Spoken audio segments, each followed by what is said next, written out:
আসসালামু আলাইকুম। ৫৭টি পদে পল্লী উন্নয়ন ও সমবায় বিভাগ জামালপুরে একটি নিয়োগ বিজ্ঞপ্তি প্রকাশ করা হয়েছে, যেখানে নারী ও পুরুষ উভয় প্রার্থী আপনারা আবেদন করতে পারবেন। আবেদন শুরু হয়েছে কবে, আবেদন শেষ কবে, আবেদনটি কিভাবে করবেন এবং আবেদন করতে আপনাদের কত টাকা ফি লাগবে, এই সব কিছু ইনশাল্লাহ এই ভিডিওতে আমি দেখানোর চেষ্টা করব।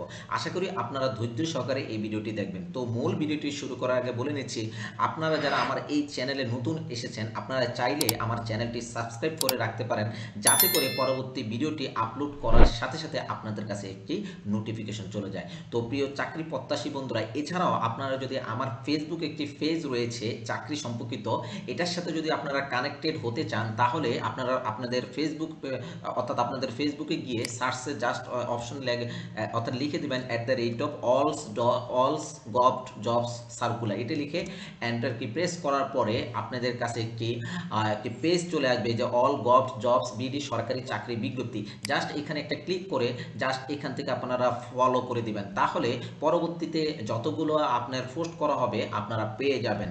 ওকে। তো তো প্রিয় চাকরি প্রত্যাশী বন্ধুরা, এখন আমরা চলে আসি যে আমাদের আবেদনটি শুরু হয়েছে কবে এবং শেষ হবে কবে, এটি একটু জেনে নেওয়ার চেষ্টা করি। তো আবেদনটি মূলত আমাদের এখানে শুরু হয়েছে, অর্থাৎ সেটি হচ্ছে যে আমাদের এখানে যদি আমরা একটু দেখি, যে 10/9/2025 তারিখ থেকে অলরেডি এটি শুরু হয়ে গেছে সকাল 10টা থেকে। আর এই আবেদনটি শেষ হবে মূলত আপনাদের 9/10/2025 অর্থাৎ বিকাল 5টা পর্যন্ত আপনারা আবেদন করতে পারবেন। অর্থাৎ আপনার অক্টোবরের 9 তারিখে বিকাল 5টা পর্যন্ত আপনারা আবেদন করতে পারবেন। এই সময়সীমার মধ্যে আপনাদেরকে আবেদন করতে হবে। আর এই আবেদনটি করার জন্য আপনাকে যে বয়স সীমাটি উল্লেখ করে দেওয়া হয়েছে সেটি হচ্ছে যে 1/9/2025 তারিখে আপনাদের বয়স হতে হবে 18 থেকে 32 বছরের মধ্যে হতে হবে। তো প্রিয় চাকরি প্রত্যাশী বন্ধুরা, এখন আমরা একটু জেনে নেওয়ার চেষ্টা করব যে আমাদের এই নিয়োগ বিজ্ঞপ্তিতে কোন কোন পদের জন্য কতজন নেওয়া হবে, তার শিক্ষাগত যোগ্যতা কি, তারপরে তার বেতন স্কেল কি, গ্রেড কি, এই সম্পর্কিত এখন জানার চেষ্টা করব। তো প্রিয় চাকরি প্রত্যাশী বন্ধুরা, প্রথম যেই পদের কথা এখানে উল্লেখ করা হচ্ছে সেটি হচ্ছে যে পরিচালক যে পদটি রয়েছে, যার পদের সংখ্যা 2টি, আর যার বেতন হচ্ছে যে আপনার 50,000 থেকে শুরু করে 51,200 টাকা পর্যন্ত পাবেন, যার বেতন গ্রেড হচ্ছে যে 4র্থতম গ্রেড। আর এটির জন্য যে বয়সসীমা উল্লেখ করা হচ্ছে সেটি হচ্ছে যে 45 বছর পর্যন্ত হতে হবে, 45 বছরের মধ্যে হতে হবে। আর এটির জন্য যে শিক্ষকতার যোগ্যতা চেয়েছে সেটি হচ্ছে যে কোনো স্বীকৃত বিশ্ববিদ্যালয় হইতে পিএইচডি ডিগ্রি থাকা লাগবে। আর খতে বলা হচ্ছে কোনো স্বীকৃত বিশ্ববিদ্যালয় হইতে দ্বিতীয় শ্রেণী বা সমমানের সিজিপিএ সহ স্নাতক বা সম্মান বা সমমানের ডিগ্রি সহ দ্বিতীয় শ্রেণী বা সমমানের সিজিপিএ সহ স্নাতকোত্তর বা সমমানের ডিগ্রি লাগবে। এছাড়াও গতে বলা হচ্ছে শিক্ষা জীবনের কোনো স্তরে তৃতীয় বিভাগ বা শ্রেণী গ্রহণযোগ্য হবে না। এবং ঘতে বলা হচ্ছে যে সরকারি বা স্বায়ত্তশাসিত প্রতিষ্ঠানে যুগ্ম পরিচালক বা সমমানের পদে পঞ্চম গ্রেডে অথবা 3 বছরের অভিজ্ঞতা সহ প্রথম শ্রেণীর পদে 15 বছরের চাকরির অভিজ্ঞতা এবং দেশি বা বিদেশি জার্নালে 8টি গবেষণা প্রকাশনা থাকিতে হবে। তো এটি হচ্ছে যে অর্থাৎ পরিচালক পদের জন্য এই শিক্ষকতার যোগ্যতা এবং অভিজ্ঞতা চেয়েছে। এরপর আসেন দ্বিতীয় যে পদের কথা উল্লেখ করা হচ্ছে সেটা হচ্ছে যে যুগ্ম পরিচালক, যার পদের সংখ্যা হচ্ছে 1টি, যার বেতন স্কেল হচ্ছে যে অর্থাৎ 43,000 থেকে শুরু করে 69,850 টাকা পর্যন্ত পাবেন, যার বেতন গ্রেড হচ্ছে যে 5 অর্থাৎ 5ম গ্রেড, যার বয়স সীমা উল্লেখ করা হচ্ছে 40 বছর। আর এটির জন্য যে যোগ্যতা চেয়েছে সেটি হচ্ছে যে কোনো স্বীকৃত বিশ্ববিদ্যালয় হইতে পিএইচডি বা এমপিল বা এমএস ডিগ্রি হতে হবে। খতে বলা হচ্ছে কোনো স্বীকৃত বিশ্ববিদ্যালয় হইতে দ্বিতীয় শ্রেণী বা সমমানের সিজিপিএ স্নাতক বা সম্মান বা সমমানের ডিগ্রি সহ দ্বিতীয় শ্রেণী বা সমমানের সিজিপিএ স্নাতকোত্তর বা সমমানের ডিগ্রি থাকা লাগবে। আর গতে বলা হচ্ছে শিক্ষা জীবনের কোনো স্তরে তৃতীয় বিভাগ বা শ্রেণী গ্রহণযোগ্য হইবে না। এবং ঘতে বলা হচ্ছে সরকারি বা স্বায়ত্তশাসিত প্রতিষ্ঠানে উপপরিচালক বা সমমানের পদে 6ষ্ঠ গ্রেডে এবং 5 বছরের চাকরির অভিজ্ঞতা সহ প্রথম শ্রেণীর পদে ন্যূনতম 12 বছরের চাকরির অভিজ্ঞতা এবং দেশি বা বিদেশে জার্নালে 6টি গবেষণা প্রকাশনা থাকিতে হবে। ওকে। তৃতীয় যে পদের কথা উল্লেখ করা হচ্ছে সেটা হচ্ছে উপপরিচালক পদ, যার বেতন স্কেল হচ্ছে যে 35,500 থেকে শুরু করে 67,010 টাকা পর্যন্ত পাবেন, যার বেতন গ্রেড হচ্ছে যে 16তম গ্রেড, যার পদের সংখ্যা হচ্ছে 1টি, যার বয়সের সীমা উল্লেখ করে দেওয়া হচ্ছে সেটা হচ্ছে যে 35 বছর। আর শিক্ষকতার যে যোগ্যতা রয়েছে সেটি হচ্ছে যে কোনো স্বীকৃত বিশ্ববিদ্যালয় হইতে পিএইচডি বা এমপিল বা এমএস ডিগ্রি হতে হবে। আর খতে বলা হচ্ছে কোনো স্বীকৃত বিশ্ববিদ্যালয় হইতে দ্বিতীয় শ্রেণী বা সমমানের সিজিপিএ স্নাতক বা সমমানের ডিগ্রি সহ দ্বিতীয় শ্রেণী বা সমমানের সিজিপিএ স্নাতকোত্তর বা সমমানের ডিগ্রি থাকা লাগবে। এবং গতে বলা হচ্ছে শিক্ষা জীবনের কোনো স্তরে তৃতীয় বিভাগ বা শ্রেণী গ্রহণযোগ্য হইবে না। এবং ঘতে বলা হচ্ছে সরকারি বা স্বায়ত্তশাসিত প্রতিষ্ঠানে সহকারী পরিচালক বা সমমানের পদে নবমতম গ্রেডে 7 বছরের চাকরির অভিজ্ঞতা থাকা লাগবে। দেশি বা বিদেশি জার্নালে 4টি গবেষণা প্রকাশনী অথবা প্রকাশনা থাকিতে হবে। এটি হচ্ছে যে আমাদের উপপরিচালক পদের জন্য এই সকল শিক্ষাগত যোগ্যতা বা অভিজ্ঞতা চেয়েছে। এরপর আসেন যে চতুর্থতম যে পদটি উল্লেখ করা হচ্ছে সেটি হচ্ছে যে সহকারী পরিচালক, যার বেতন স্কেল হচ্ছে 22,000 থেকে শুরু করে 53,060 টাকা পর্যন্ত পাবেন, যার বেতন গেট হচ্ছে যে নবমতম গেট, যার পদের সংখ্যা হচ্ছে 5টি, যার বয়স সীমা উল্লেখ করা হচ্ছে 32 বছর পর্যন্ত। আর এটির জন্য যে শিক্ষকতা যোগ্যতা চেয়েছে সেটি হচ্ছে যে কোনো স্বীকৃত বিশ্ববিদ্যালয় হইতে সংশ্লিষ্ট বিষয়ে প্রথম শ্রেণী বা সমমানের সিজিপিএ সহ স্নাতকোত্তর বা সমমানের ডিগ্রি, অথবা খতে বলা হচ্ছে কোনো স্বীকৃত বিশ্ববিদ্যালয় হইতে সংশ্লিষ্ট বিষয়ে ন্যূনতম দ্বিতীয় শ্রেণী বা সমমানের সিজিপিএ স্নাতক বা সম্মান বা সমমানের ডিগ্রি সহ দ্বিতীয় শ্রেণী বা সমমানের সিজিপিএ সহ স্নাতকোত্তর বা সমমানের ডিগ্রি থাকা লাগবে। এবং গতে বলা হচ্ছে যে শিক্ষা জীবনের কোনো স্তরে তৃতীয় বিভাগ বা শ্রেণী গ্রহণযোগ্য হইবে না। ওকে, পঞ্চম যে পদের কথা উল্লেখ করা আছে সেটি হচ্ছে যে অর্থাৎ সহকারী প্রোগ্রামার, যার বেতন স্কেল হচ্ছে 22,000 থেকে শুরু করে 53,060 টাকা পর্যন্ত পাবেন, যার বেতন গ্রেড হচ্ছে যে নবমতম গ্রেড। আর এটির জন্য যে পদের সংখ্যা চেয়েছে সেটি হচ্ছে যে একটি, যার বয়স সীমা হচ্ছে যে 32 বছর পর্যন্ত। আর শিক্ষাগত যে যোগ্যতা চেয়েছে সেটি হচ্ছে যে কোনো স্বীকৃত বিশ্ববিদ্যালয় হইতে কম্পিউটার সায়েন্স অথবা কম্পিউটার সায়েন্স অ্যান্ড ইঞ্জিনিয়ারিং অথবা ইলেকট্রিক্যাল অ্যান্ড ইলেকট্রনিক্স ইঞ্জিনিয়ারিং অথবা ইনফরমেশন অ্যান্ড অর্থাৎ কমিউনিকেশন টেকনোলজি সংশ্লিষ্ট বিষয়ে ন্যূনতম দ্বিতীয় শ্রেণী বা সমমানের সিজিপি স্নাতক অর্থাৎ স্নাতক বা সম্মান বা সমমানের ডিগ্রি থাকা লাগবে। আর কথা বলা হচ্ছে কোনো পাবলিক পরীক্ষা তৃতীয় শ্রেণী বা সমমানের সিজিপিএ গ্রহণযোগ্য হবে না। ওকে, এরপর আসেন যে ষষ্ঠ যেই পদের কথা উল্লেখ করা হচ্ছে সেটি হচ্ছে যে সহকারী মেইনটেনেন্স ইঞ্জিনিয়ার, যার বেতন স্কেল হচ্ছে যে 22,000 থেকে শুরু করে 53,060 টাকা পর্যন্ত পাবেন, যার বেতন গ্রেড হচ্ছে যে নবমতম গ্রেড, যার অর্থাৎ পদের সংখ্যা হচ্ছে যে একটি, যার বয়স সীমা হচ্ছে যে 32 বছর পর্যন্ত। আর এটির জন্য যে শিক্ষকতা যোগ্যতা চেয়েছে সেটি হচ্ছে যে কোনো স্বীকৃত বিশ্ববিদ্যালয় হইতে কম্পিউটার সায়েন্স বা computer science and engineering, electrical and electronics engineering বা ইনফরমেশন অ্যান্ড কমিউনিকেশন টেকনোলজি সংশ্লিষ্ট বিষয় ন্যূনতম দ্বিতীয় শ্রেণী বা সমমানের সিজিপিএ সহ স্নাতক বা সমমানের ডিগ্রি থাকা লাগবে। আর খতে বলা হচ্ছে কোনো পাবলিক পরীক্ষায় তৃতীয় শ্রেণী বা সমমানের সিজিপিএ গ্রহণযোগ্য হইবে না। ওকে, আর সপ্তম যেই পদের কথা এখানে উল্লেখ করা হচ্ছে সেটি হচ্ছে যে মেডিকেল অফিসার, যার পদের সংখ্যা হচ্ছে যে একটি, যার বেতন স্কেল হচ্ছে যে 22,000 থেকে শুরু করে 53,060 টাকা পর্যন্ত পাবেন, যার গ্রেড হচ্ছে যে নবমতম গ্রেড, যার পদের সংখ্যা একটি। আর এটির জন্য বয়সসীমা উল্লেখ করা হচ্ছে 32 বছর পর্যন্ত। আর এটির যে যোগ্যতা চেয়েছে সেটা হচ্ছে যে কোনো স্বীকৃত বিশ্ববিদ্যালয় হইতে এমবিবিএস ডিগ্রি এবং বাংলাদেশ মেডিকেল অ্যান্ড ডেন্টাল কাউন্সিলের অধীন রেজিস্টারভুক্ত হইতে হবে। ওকে, অষ্টম যেই আপনার পদের কথা উল্লেখ করা হচ্ছে সেটা হচ্ছে সহকারী প্রকৌশলী সিভিল, যার বেতন স্কেল হচ্ছে 22,000 থেকে শুরু করে 53,060 টাকা পর্যন্ত পাবেন, যার বেতন গ্রেড হচ্ছে যে নবমতম গ্রেড। আর এটির যে পদের সংখ্যা উল্লেখ করা হচ্ছে সেটি হচ্ছে যে একটি, যার বয়সসীমা হচ্ছে যে 32 বছর পর্যন্ত হতে হবে। আর যোগ্যতা যে অর্থাৎ যেটি চেয়েছে সেটি হচ্ছে যে কোনো স্বীকৃত বিশ্ববিদ্যালয় হইতে দ্বিতীয় শ্রেণী বা সমমানের সিজিপিএ সহ সিভিল ইঞ্জিনিয়ারিং বিষয় ডিগ্রি থাকা লাগবে। আর নবমতম যে পদের কথা উল্লেখ করা হচ্ছে সেটি হচ্ছে যে সহকারী গ্রন্থাগারিক, অর্থাৎ এটির বেতন স্কেল হচ্ছে যে 16,000 থেকে শুরু করে 38,640 টাকা পর্যন্ত পাবেন, যার বেতন গ্রেড হচ্ছে যে দশমতম গ্রেড। আর এটির জন্য পদের সংখ্যা হচ্ছে যে একটি, যার বয়স সীমা হচ্ছে যে 32 বছর পর্যন্ত হতে হবে।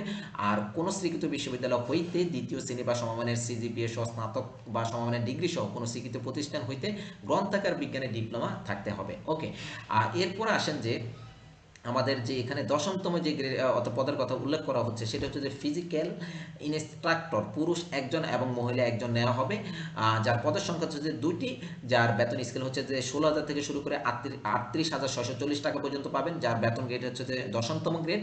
আর এটির জন্য আপনার বয়সসীমা উল্লেখ করা হচ্ছে 32 বছর পর্যন্ত হতে হবে।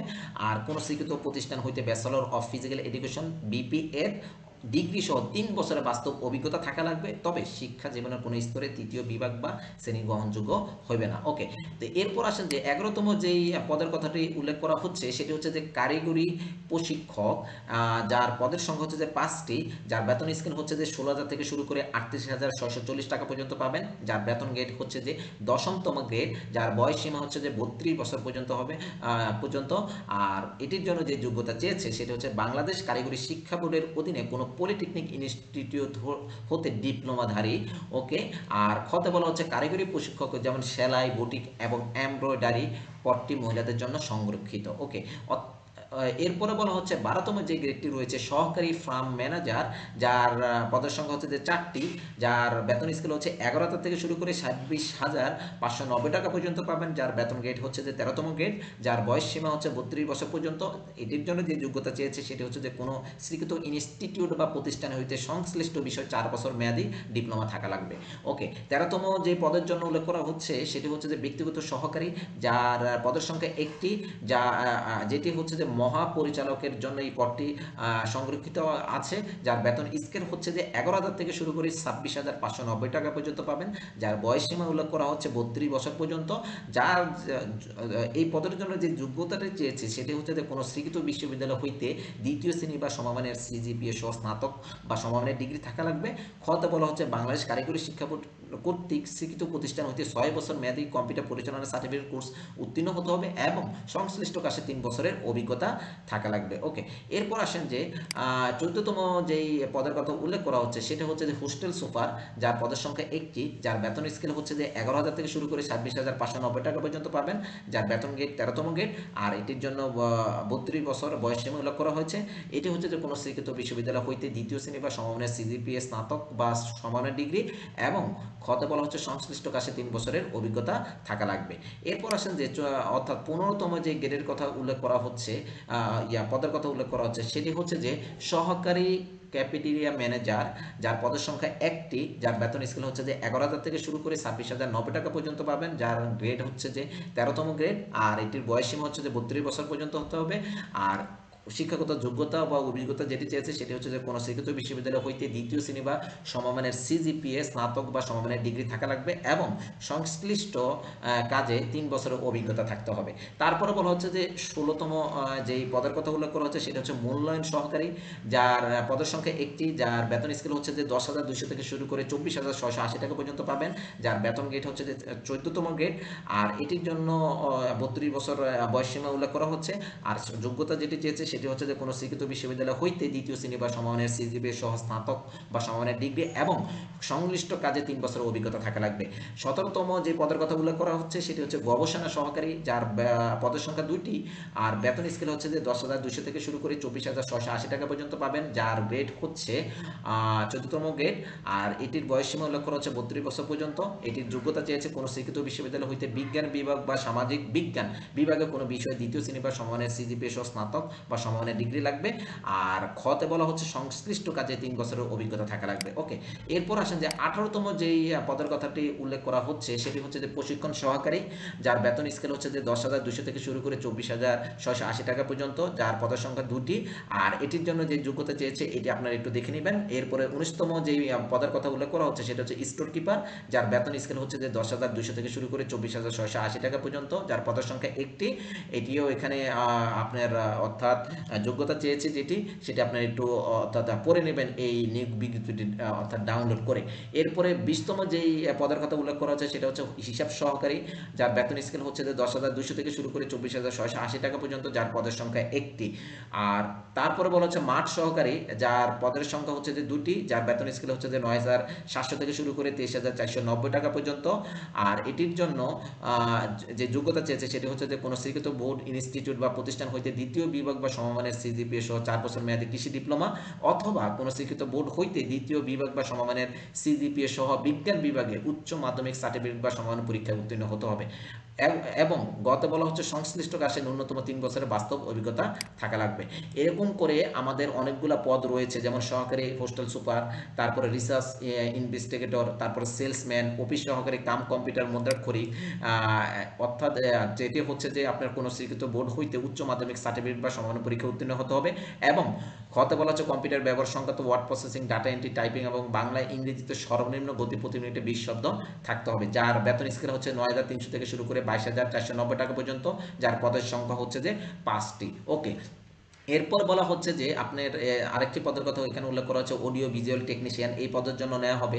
তারপরে আরেকটি পদ রয়েছে যে অফিস সহায়ক, যার পদের সংখ্যা হচ্ছে যে 10টি, যার বেতন স্কেল হচ্ছে 8,250 থেকে 20,010 টাকা পর্যন্ত পাবেন, যার বয়স সীমা হচ্ছে যে 32 বছর পর্যন্ত।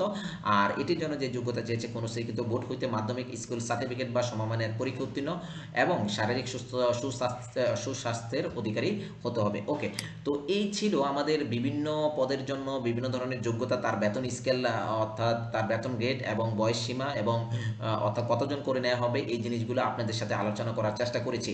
এবার আসুন কোন কোন পদের জন্য আপনার একটা নির্ধারিত বলে দেওয়া হয়েছে, যেমন ক্রমিক 1 নং পদের ক্ষেত্রে সর্বোচ্চ বয়স সীমা 45 এবং ক্রমিক 2 নং পদের জন্য আপনার সর্বোচ্চ হচ্ছে যে 40 এবং ক্রমিক 3 নং পদের জন্য সর্বোচ্চ 35 হইতে হবে। ওকে, তো এরপরে বলা হচ্ছে যে সরকারি যারা আধা সরকারি বা স্বায়ত্তশাসিত থেকে যারা মানে আবেদন করবেন তাদেরকে অবশ্যই অনুমতিক্রমে আবেদন করিতে হবে, কর্তৃপক্ষের অর্থাৎ কর্তৃপক্ষের অনুমতিক্রমে আপনাদের আবেদন করিতে হবে। ওকে, তো এরপর আসেন, এরপর আমরা একটু জেনে নেওয়ার চেষ্টা করি যে আবেদন করার আগে আপনাদেরকে কি কি জিনিস রেডি থাকতে হবে। এক হচ্ছে যে আপনাদের একটি রঙিন ছবি লাগবে, 2 হচ্ছে যে আপনার একটি সিগনেচার বা স্বাক্ষর লাগবে। এখন আসেন, রঙিন ছবির দৈর্ঘ্য হচ্ছে যে 300 বাই 300 পিক্সেল হতে হবে এবং তার কেবি হতে হবে 100 কেবি। ওকে, আর সিগনেচার বা স্বাক্ষরের জন্য আপনার যেটি সাইজ হবে সেটা হচ্ছে দৈর্ঘ্য 300 বাই 80 পিক্সেলের হতে হবে, যার সাইজ হচ্ছে যে 60 কেবি হতে হবে। এই দুইটা জিনিস আপনাকে আগে থেকেই আবেদন করার আগে থেকে আপনাকে রেডি করে রাখা লাগবে। ওকে, তো এরপর হচ্ছে যে আপনি আবেদনটি কিভাবে করবেন, আবেদনটি কোন ওয়েবসাইটে গিয়ে করবেন। দেখুন, আপনারা যারা আবেদন করতে ইচ্ছুক বা আপনার পরীক্ষা অংশগ্রহণ করতে ইচ্ছুক, তারা এই যে এখানে যে ওয়েবসাইটটি দেখতে পাচ্ছেন RDA জামালপুর .teletalk.com.bd, এই ওয়েবসাইটে যখন প্রবেশ করবেন তখন আপনাদের কাছে এরকম একটি পেজ চলে আসবে, এরকম একটি পেজ চলে আসবে। এই পেজের মধ্যে দ্বিতীয় যে অপশনটি রয়েছে অ্যাপ্লিকেশন ফর্ম, জাস্ট এখানে একটা ক্লিক করবেন। ক্লিক করার পরে দেখতে পারবেন যতগুলো অর্থাৎ টোটাল 27টা যে পদ রয়েছে, এই 27টা পদ কিন্তু এখানে কিন্তু দেখা যাচ্ছে। ওকে, তো এখান থেকে আপনাদের যেই পদে আপনি আবেদন করতে চাচ্ছেন ওই পদটি এখান থেকে অর্থাৎ সিলেক্ট করে এরপর আপনাকে যেটি করতে হবে সেটি হচ্ছে যে নেক্সট যে অপশনটি রয়েছে, জাস্ট এখানে একটা ক্লিক করবেন। ক্লিক করার পরে এরকম আরেকটি পেজ চলে আসবে, এখান থেকে জাস্ট আপনি নো অপশনে ক্লিক করবেন, তারপর নেক্সট অপশনে ক্লিক করবেন। নেক্সট অপশনে ক্লিক করার পরে আপনি দেখতে পারবেন ওই পদের জন্য একটি অ্যাপ্লিকেশন ফর্ম চলে আসছে, যেখানে আপনার ব্যক্তিগত তথ্য এবং শিক্ষাগত যোগ্যতা এবং অভিজ্ঞতা সব কিছু ফিল আপ করে সঠিকভাবে তারপর আপনাকে যেটি করতে হবে সাবমিট অপশনে ক্লিক করতে হবে। সাবমিট অপশনে ক্লিক করার পর আপনার কাছে একটি অ্যাপ্লিকেশন কপি চলে আসবে পিডিএফ আকারে, সেটি ডাউনলোড করার পর আপনি দেখতে পারবেন এই অ্যাপ্লিকেশন কপিতে একটি ইউজার আইডি দেওয়া থাকবে। ওকে, এই ইউজার আইডি দিয়ে আপনাকে যেটি করতে হবে, আপনাকে অ্যাপ্লিকেশন যে করেছেন বা সাবমিট করেছেন এটার আবেদন ফি জমা দিতে হবে। এখন আসেন, আবেদন ফিটি আপনি কিভাবে জমা দিবেন। আবেদন ফিটি জমা দেওয়ার জন্য অবশ্যই টেলিটক প্রিপেড যে সিম রয়েছে, এই টেলিটক প্রিপেড সিমে আপনার প্রত্যেকটা পদের অধীনে যেই অর্থাৎ আবেদন ফি চেয়েছে সেটি আপনাকে অবশ্যই ওই টেলিটক প্রিপেড সিমে রাখতে হবে। তো রাখার পরে এরপর আপনাকে 2টি SMS এর মাধ্যমে আপনাকে আবেদন ফিটি অর্থাৎ কমপ্লিট করতে হবে। এখন আমরা একটু জেনে নেওয়ার চেষ্টা করি যে আবেদন ফি কোন কোন পদের জন্য আবেদন ফি কত টাকা করে এবং কিভাবে SMS করে আবেদন ফিটি জমা দিতে হয় সেটি এখন দেখব। তো এখানে দেখুন, এখানে অলরেডি অর্থাৎ এখানে অলরেডি বলে দেওয়া হয়েছে যে 1 থেকে 11 নম্বর যে ক্রমিক নংয়ের পদগুলো রয়েছে তার আবেদন ফি হচ্ছে যে টোটাল 223 টাকা। টোটাল 223 টাকা আপনাকে টেলিটক প্রিপেড সিমে অর্থাৎ রাখতে হবে। আর 12 থেকে 25 নম্বর যে ক্রমিক নং পদ রয়েছে তার জন্য আবেদন ফি হচ্ছে যে আপনার টোটাল 112 টাকা, অর্থাৎ আপনি টেলিটক প্রিপেড সিমে রাখতে হবে। এবং 26 থেকে 27তম যে ক্রমিক নংয়ের পদগুলো রয়েছে তার জন্য হচ্ছে যে আপনার 56 টাকা আপনি টেলিটক প্রিপেড সিমে রাখতে হবে, তাহলে আপনি আবেদন ফিটা জমা জমা দিতে পারবেন। আর যারা ক্ষুদ্র নৃগোষ্ঠী রয়েছে, শারীরিক প্রতিবন্ধী এবং তৃতীয় লিঙ্গ রয়েছে, তাদের ক্ষেত্রে 1 থেকে 27 নম্বর ক্রমিক নং সকল পদের জন্য আবেদন ফি হচ্ছে যে টোটাল 56 টাকা টেলিটক প্রিপেড সিমে রাখতে হবে। আর এই যে আপনি যে আবেদনটি করবেন, আবেদনটি করার 72 ঘন্টার মধ্যে এই আবেদন ফিটা জমা দিতে হবে। এখন আসেন আমরা একটু জেনে নিই যে আবেদন ফিটি কিভাবে আমি মোবাইলের মাধ্যমে জমা দিব। তো প্রথমত হচ্ছে যে আপনি যখন টেলিটক প্রিপেড সিমে যে SMS অপশনে গিয়ে লিখতে হবে RDA, সবগুলো বড় হাতের হবে, RDA Jamalpur space user ID. ওই যে বললাম আপনাকে যে অ্যাপ্লিকেশন কপিতে একটি ইউজার আইডি দেওয়া থাকবে, এই ইউজার আইডিটা এখানে লিখবেন, লিখে সেন্ড করবেন 16322 এই নম্বরে। এরপর একটি ফিরতে SMS আসবে যেখানে আপনাকে একটি 8 ডিজিটের একটি পিন কোড দেওয়া হবে। দ্বিতীয় SMS-এ আবার আপনি লিখবেন RDA Jamalpur space yes space 8 ডিজিটের যে পিন কোডটি রয়েছে সেটি লিখে আবার পাঠিয়ে দিবেন 16342 এই নম্বরে। পাঠানোর পরে দেখবেন যে আপনাকে ফিরতে একটি SMS জানাবে যেখানে বলা হবে কনগ্রাচুলেশন, যেখানে একটি ইউজার আইডি এবং পাসওয়ার্ড দেওয়া থাকবে। এই ইউজার আইডি এবং পাসওয়ার্ড ব্যবহার করে পরবর্তীতে আপনি কি করতে পারবেন, আপনি আপনার প্রবেশপত্রটি ডাউনলোড করতে পারবেন। যে প্রবেশপত্রতে আপনাদের পরীক্ষার স্থান, পরীক্ষা কত তারিখ এবং আমাদের অর্থাৎ কেন্দ্র কোথায় পড়েছে, এরপর আপনার ছবি, তারপর হচ্ছে আপনার সিগনেচার সব কিছু এবং আদার্স ইনস্ট্রাকশন কিন্তু অ্যাডমিট কার্ডে দেওয়া থাকবে। এছাড়াও আপনাদেরকে SMS এর মাধ্যমেও আপনাকে জানিয়ে দেওয়া হবে বা অফিসিয়াল যে ওয়েবসাইট রয়েছে, এই যে ওয়েবসাইটটি রয়েছে, এই ওয়েবসাইটেও কিন্তু আপনারা কিন্তু প্রবেশ করে, এই যে আমি একটু দেখানোর চেষ্টা করি, এই যে পল্লী উন্নয়ন একাডেমির যে জামালপুরের যে ওয়েবসাইটটি রয়েছে, এই অফিসিয়াল ওয়েবসাইটেও কিন্তু আপনাদের কখন পরীক্ষা হবে বা পরীক্ষার সময়সূচিটা বা প্রবেশপত্র ডাউনলোড করার জন্য সেটি কিন্তু এই ওয়েবসাইটেও কিন্তু জানিয়ে দেওয়া হবে। এছাড়াও আপনারা এই যে টেলিটকের যে ওয়েবসাইটটি রয়েছে সেখান থেকে কিন্তু আপনারা ইউজার আইডি এবং পাসওয়ার্ড ব্যবহার করে আপনারা অ্যাডমিট কার্ড ডাউনলোড করে আপনারা যেটি করতে পারেন সেটি পরীক্ষার স্থান বা কেন্দ্র বা অর্থাৎ কত তারিখ শুরু হবে সেটিও কিন্তু জেনে নিতে পারবেন। ওকে, তো প্রিয় চাকরি প্রত্যাশী বন্ধুরা, এখানে যেটি দেখানোর চেষ্টা করেছি যে কোন কোন পদের জন্য কিভাবে মানে অর্থাৎ কিভাবে আপনি আবেদন ফিটা জমা দেবেন বা আবেদনটা কিভাবে করবেন এই জিনিসটা জানানোর চেষ্টা করেছি। এবার আসুন, আপনি যখন লিখিত পরীক্ষায় উত্তীর্ণ হবেন, লিখিত পরীক্ষায় উত্তীর্ণ হওয়ার পরে আপনাকে মৌখিক পরীক্ষার সময় কি কি ধরনের ডকুমেন্ট বা কাগজপত্র নিতে হবে এটি একটু জেনে নেওয়ার চেষ্টা করি। মৌখিক পরীক্ষার সময় নিম্নবর্ণিত কাগজপত্রের মূল কপি প্রদর্শনপূর্বক প্রতিটি একটি করিয়া সত্যায়িত ফটোকপি দাখিল করতে হবে। ওকে, প্রথম যেই অর্থাৎ ডকুমেন্টটি লাগবে সেটি হচ্ছে যে প্রার্থীর সকল শিক্ষাগত যোগ্যতা সনদপত্র, প্রযোজ্য ক্ষেত্রে অভিজ্ঞতা সনদপত্র সহ আপনার লাগবে। এরপরে কথা বলা হচ্ছে প্রার্থী যদি যে ইউনিয়ন বা পৌরসভা বা সিটি কর্পোরেশন বা ক্যান্টনমেন্ট বোর্ডের বাসিন্দা, যে ইউনিয়ন পরিষদের চেয়ারম্যান বা সেই ইউনিয়ন পরিষদের চেয়ারম্যান বা প্রশাসক বা পৌরসভার প্রশাসক, সিটি কর্পোরেশন মেয়র বা প্রশাসক অথবা ক্যান্টনমেন্ট বোর্ডের প্রধান নির্বাহী কর্মকর্তা কর্তৃক প্রদত্ত নাগরিকত্ব সনদপত্র লাগবে। আর কথা বলা হচ্ছে কোটা দাবির সমর্থনে প্রার্থীকে সর্বশেষ নীতিমালা অনুযায়ী যথাযথ কর্তৃপক্ষ কর্তৃক প্রদত্ত সনদপত্র বা প্রমাণপত্রের সত্যায়িত ছায়ালিপি লাগবে। আর কথা বলা হচ্ছে ইউনিয়ন পরিষদের চেয়ারম্যান বা প্রশাসক বা পৌরসভার প্রশাসক বা সিটি কর্পোরেশনের মেয়র বা প্রশাসক অথবা নবম গ্রেডের তদন্ত গেজেটের কর্মকর্তার প্রাক্তন প্রথম শ্রেণী কর্তৃক প্রদত্ত চারিত্রিক সনদপত্র লাগবে। আর উমতে বলা হচ্ছে যে জাতীয় পরিষদের জন্ম সনদ বা জন্ম সনদ প্রযোজ্য ক্ষেত্রের সত্যায়িত অনুলিপি লাগবে।